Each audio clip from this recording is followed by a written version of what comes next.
So hi hello friends, మన channel కొత్తగా చూసినట్లయితే సబ్స్క్రైబ్ చేసుకొని పక్కన బెల్ ఐకాన్ క్లిక్ చేసి ఆల్ పైన ట్యాప్ చేయండి, లైక్ చేయండి, షేర్ చేయండి.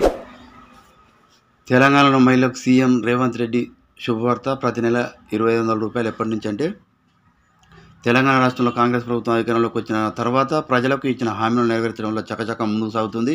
సీఎం రేవంత్ రెడ్డి ముఖ్యమంత్రిగా పదవి బాధ్యతలు చేపట్టిన నుంచి రాష్ట్రం పలు సంక్షేమ పథకాలను పుట్టినీలుగా మారింది. ఈ క్రమంలోనే రాష్ట్ర మహిళలకు ఉచిత బస్సు ప్రయాణం అమలు చేశారు కూడా. అలాగే పేదలకు అండగా నిలిచి ఆరోగ్యశ్రీ పరిధిని కూడా 10 లక్షలు పెంచారు. ఇక ఆ తర్వాత అభయాస్తం పేరిట ప్రజాపాలన కార్యక్రమాన్ని పెద్ద ఎత్తున చేపట్టి విజయవంతంగా పూర్తి చేశారు. ఈ రకంగా ప్రజలకు ఇచ్చిన 6 గ్యారెంటీలను ఒక్కొక్కటిగా అన్ని పథకాలను సీఎం రేవంత్ రెడ్డి అమల్లోకి తీసుకొస్తున్నారు. అయితే తాజాగా మరో పథకంపై సీఎం రేవంత్ రెడ్డి మహిళలకు శుభవార్త చెప్పనున్నారు. తెలంగాణ రాష్ట్రంలో ఇటీవలే మహాలక్ష్మి పథకంలో భాగంగా పేద ప్రజలకు 200 యూనిట్ల ఉచిత కరెంటుతో పాటు 500 గ్యాస్ సిలిండర్ను కూడా ఇస్తున్నట్లు సీఎం రేవంత్ రెడ్డి అధికారికంగా ప్రకటించిన విషయం మనందరికీ తెలిసిందే. అయితే ఈ పథకాన్ని ఈ నెల 1వ తేదీ నుండి ప్రజలు అమల్లోకి తీసుకురావడానికి తీసుకొచ్చారు. కాగా ఇప్పటికే కొన్ని చోట్ల కరెంటు బిల్స్ జారీ చేసిన అధికారులు అర్హులైన అందరికీ కూడా జీరో బిల్స్ ఇష్యూ చేస్తున్నారు. ఈ మేరకు ఈ బిల్స్ మిషన్లో ప్రత్యేక సాఫ్ట్వేర్ ఇన్స్టాల్ చేశారు. ఇది ప్రజాపాలన దరఖాస్తుల ఆధారంగా ఎంపిక చేసిన కుటుంబాలకు ఆటోమేటిక్గా ఈ స్కీమ్స్ అమలవుతాయి. ఇదిలా ఉంటే తాజాగా మహాలక్ష్మి పథకంపై సీఎం రేవంత్ రెడ్డి మరో కీలక నిర్ణయం తీసుకున్నట్టు తెలుస్తుంది.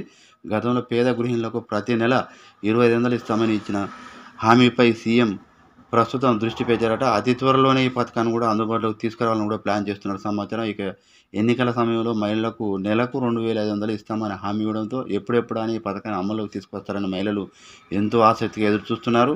ఈ నేపథ్యంలో మహిళలకు ఇచ్చే హామీలపై సీఎం కసరత్తు మొదలుపెట్టారని కూడా తెలుస్తుంది. అలాగే అధికారులకు కూడా ఆదేశాలు కూడా జారీ చేశారని సమాచారం తెలుస్తుంది. కాగా వీలైనంత త్వరలో లబ్ధిదారులను గుర్తించి ఈ పథకాన్ని అమలు చేయాలని కూడా ప్రభుత్వం నిర్ణయిస్తున్నట్టు తెలుస్తుంది. మరోవైపు కొత్త రేషన్ కార్డుల జారీపై కూడా ప్రభుత్వం తీవ్రంగా కసరత్తు చేస్తుంది.